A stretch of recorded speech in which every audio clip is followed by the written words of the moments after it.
Do I miss my store? Yeah, I do. I do. I still dream about it every now and then. It was a big part of my life. Something I thought I was going to do for a long, long time, and it didn't last forever. Nothing lasts forever. It was called Cape Sailboards, and it was a windsurfing store in Falmouth, and I had a store in Chatham. And I started it in 1983 with a friend of mine, Doug Peacock, and we decided that we loved the sport so much that we wanted to open our own store.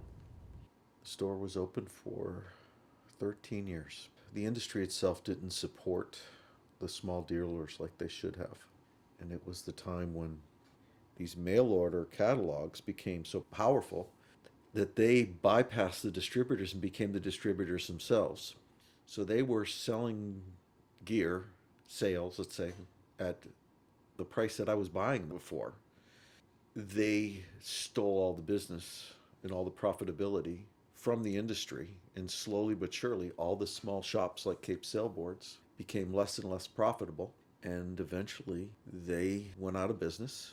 There was no more growth in the sport because they were the ones that were teaching people how to windsurf. They were the ones that were creating the excitement for the people locally. And when these small shops disappeared, there was no one to grow the sport anymore. There were fewer people windsurfing than there were back in, let's say, the 80s. It was a lot of fun at the beginning, and then it became more difficult. And when the fun started to go out of it, I decided I was kind of done. I wasn't having fun anymore. So I closed the store down, and I'm retired now. And right now, I am enjoying making fishing lures and the challenge of making lures that will catch more fish than, let's say, the ones you can buy in the store.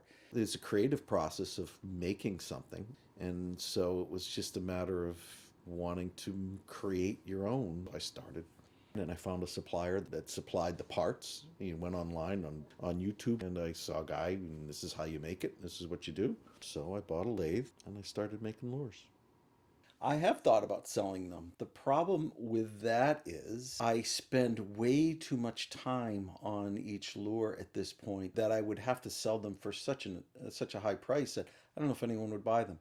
So one of the things I've been trying to do is to try to come up with a design that works, a method that works that doesn't take as much time, and maybe I will. At this point, that is a possibility in the future, but it's not the reason I'm doing it. I'm doing it because I enjoy it.